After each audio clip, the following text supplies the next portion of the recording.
Oh look, Kevin, she pushed one out into the hole. Oh. Two in the hole. Come here, pushing eggs out here. She pushed out all of the hay that I put in too. Kiwi, you're so funny. You're a good mom, but you do like the worst nests. Yeah, you do the worst nests. Why? What's wrong with these 2 eggs? Well, don't hiss at me. You don't want these ones back? These are your eggs. She's the sweetest turkey until she gets broody. Yeah, until she has. Don't you want those eggs, girl? All right, well, you decide, okay? Okay, guys, guess who finally went broody? Yeah, exciting. Now, Kiwi hasn't gone broody for like 2 years, and we just Whoa. thought, she's so old though. How old is she? Yeah, she's got to be at least 7 or something. I don't know. We're gonna have to look back to see how long we've had her. Because I know she was old when we got her, so she's old. We just thought, okay, she's too old now. It's time to have her just be this old turkey that lives on our farm. But she started going broody, so I think she wants to raise another batch. Yeah. But Kevin actually had a really good idea on what to put under her, and let me share his plan. So we have this area in the very back of our property. I made Kevin build this fence, was it last year or so? I think that was it. To keep my goats safe, not have them play in the canal. It's a whole thing. And we've always thought, like, what could we put in this back space? And you know what would be kind of cool? Not pigs. No. Not pigs. But what if we had geese?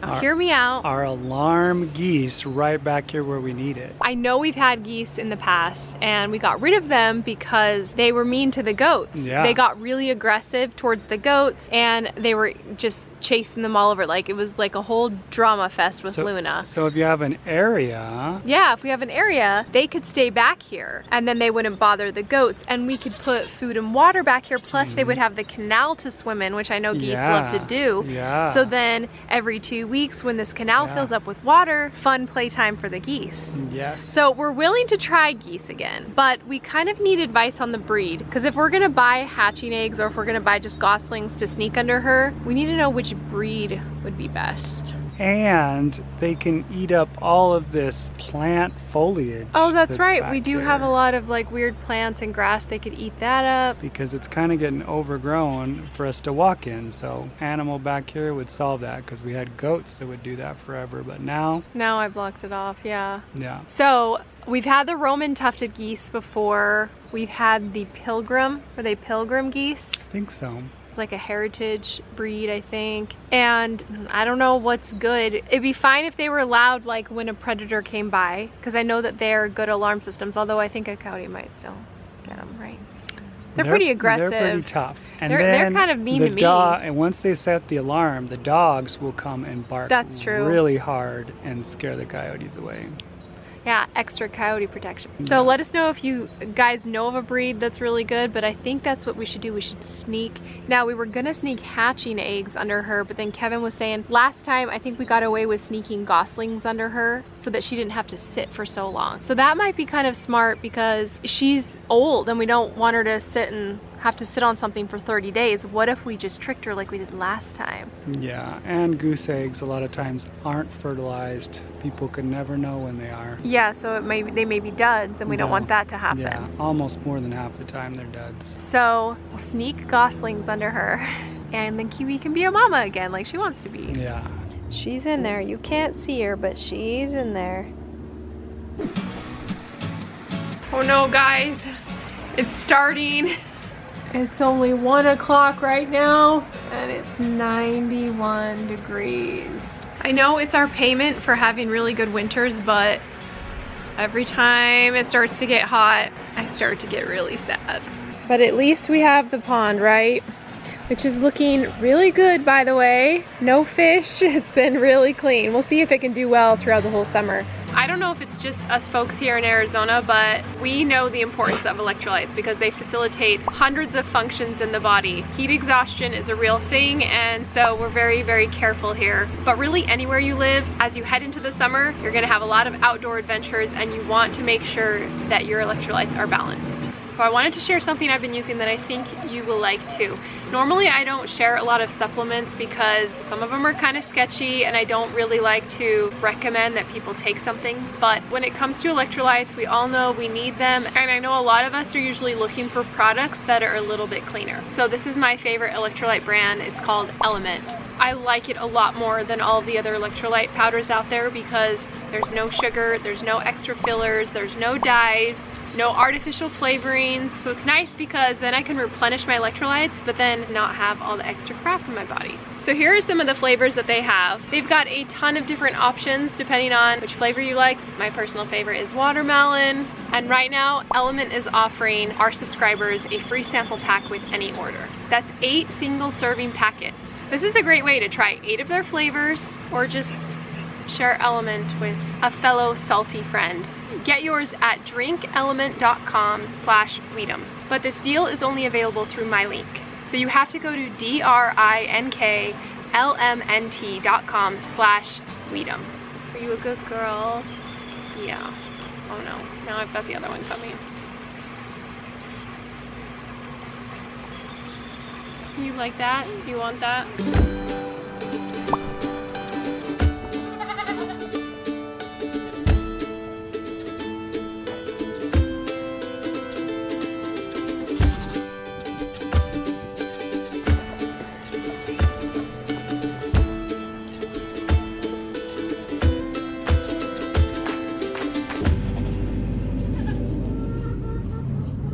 Come on, mamas.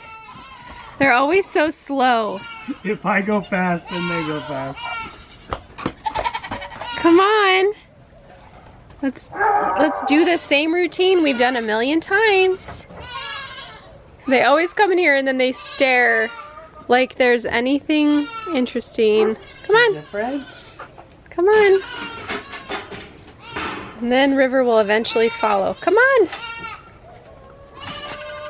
You can do it. And she doesn't like to use the ramp. No, she likes to skip the ramp. She's tough. And I don't even know where Daphne is. Like, who knows where she is? Yeah. That's what happens when you keep the really sweet goats, because the other ones we've had, they're so aggressive. They run down the row, knock everybody over. And these two are just so sweet. What's all over you? Did you roll in the dirt, girl? Daphne is the laziest one of all. She doesn't even come in.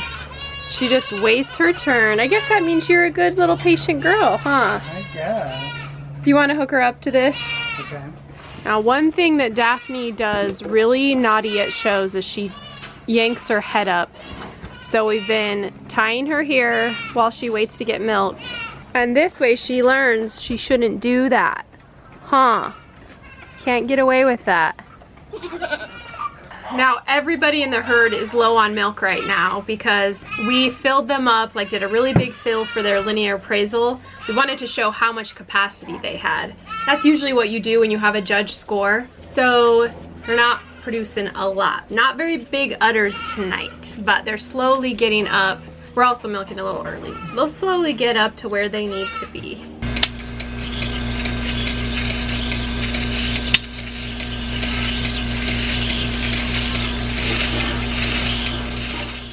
Now Reba here, she really has evened out.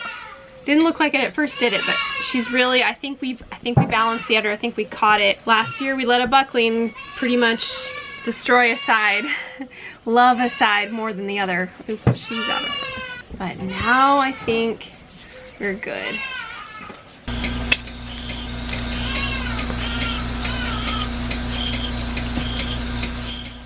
All right. She is the sweetest one. Yeah, Reba is like, she wins the award for being the sweetest goat, walks anywhere with us. I think she's gonna do really well at shows this year.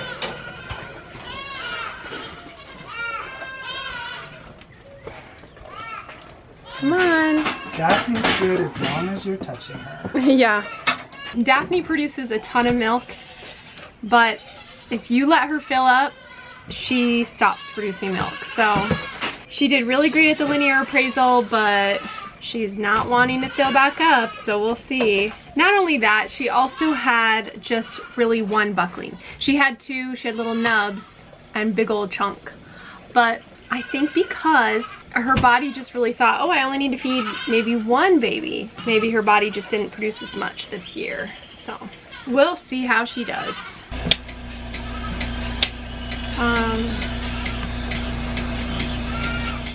Okay, bye.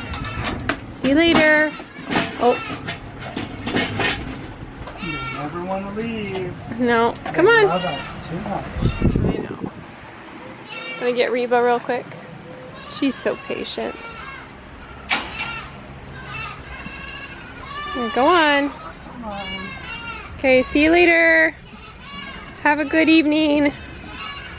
Okay, now it's time for baby goat training. The most fun part of the day. Come on! Hurry! Hello! Hello! I don't have food for you right now. We're gonna do some training. Duchess always tries to escape. Yeah. There you go, got her. Twyla's the best one. Wednesdays, pretty good. Yeah, she's pretty good. She just wants to eat you, eat your fingers. Twyla's so sweet, she walked right up to her spot, even though she doesn't look very happy to be there. You're okay, just be a little bit patient. Cricket is, you know, she's fun.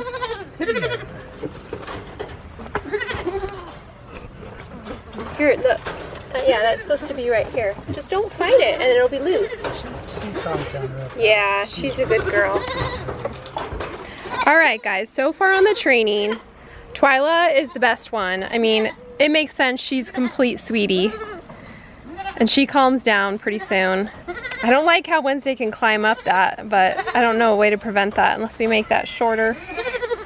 There's not really a way to make that shorter, so. And Duchess is, you know, well, she's a princess, so. Let's lower it for you, there we go. Oh my goodness.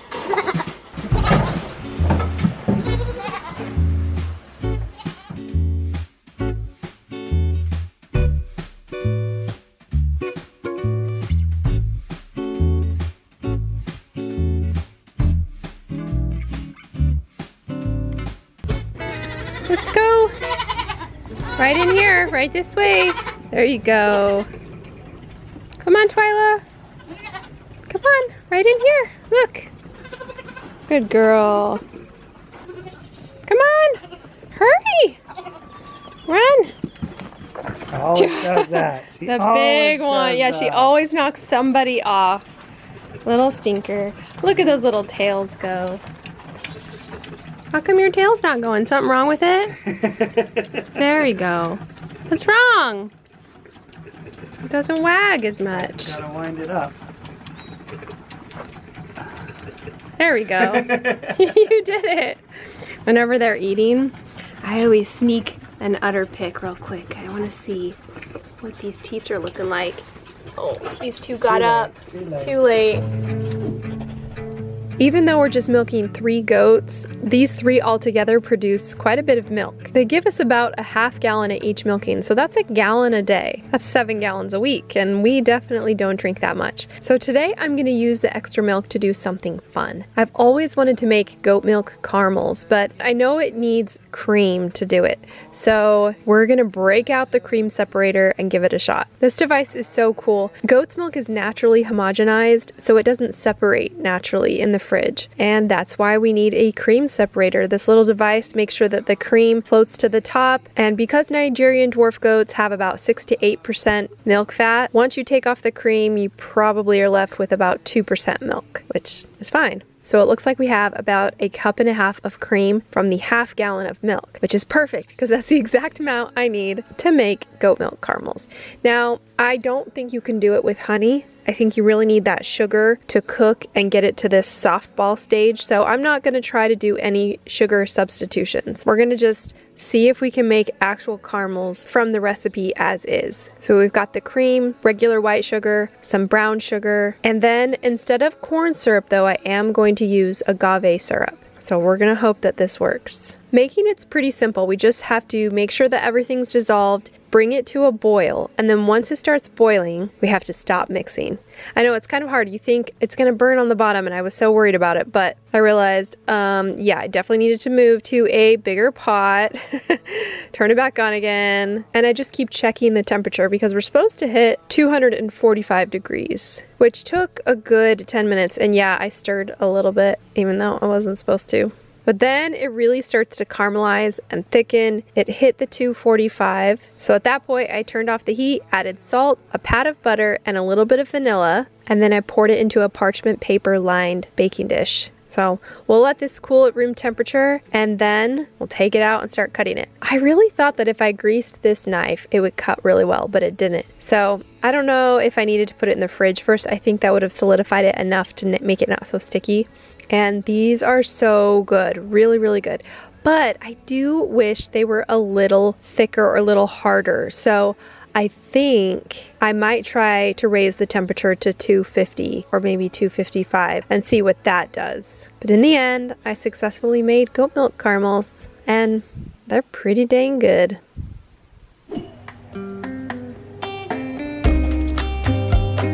Okay, Finnick was going crazy or something because he destroyed a whole bunch of stuff on the Casa de Amor here. And so I've got to fix all this stuff. Well, the sign is still standing, but he somehow ripped off the curtain rod, tore down the curtain, and then this whole strip of molding here is here on the ground. He tore the molding off the door. So we are going to get this fixed.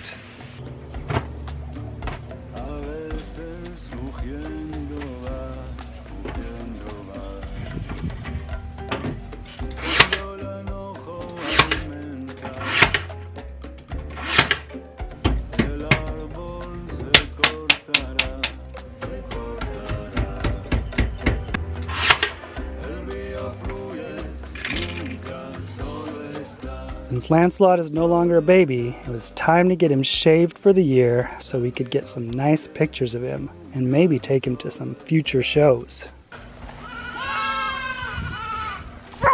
Okay, Lancelot. Go on. Come on, you can do it. Good job. He's a good boy. He looks so nice. Yeah. Oh my goodness. This is when he's gonna stand the nicest because it's the new place. Yes. And they get really nervous, and so they stretch their neck out. See, that's what we're trying to do when we set them up. We want them to look as if they're stretched out and curious and Alert. alert. Yeah, that's the best word. He's gonna go potty because, you know, that's what you gotta do. You fixed the Casa de Amor. Casa de Amor. What do you think? This is a new area, huh? Yeah. You look so nice. You're a good looking boy. So Lancelot is now in Finnick's cage over here, but we had to take professional pictures of Lancelot, and this is how we did it. We had to, basically Kevin had to stick his thumb in his mouth, any finger, and because he's a bottle baby. So that's why, yeah, but. That made him do the alert position. Yeah, made him stretch Alert. out. It's like, I've always wondered what the other side of this wall was. Yeah. I always ram into this wall. Yeah, this is the other side. They never have been able to jump over it. It's way too high. Yeah, it's like River. Oh, River came over to say hi. That's so Welcome. nice. Welcome, welcome. How you doing? Are you okay? Pass you some treats. She's like, this is a geriatric pregnancy here. Yeah. There's a little tiny egg right there. Look how little that is. Some chicken laid a tiny, tiny egg. Okay, we've got food in there. There's some water. Even though broody hens actually, they don't really eat and drink that much. When hens go broody, they slow down their metabolism. So that's why when they get off their nest, they make a huge old poop.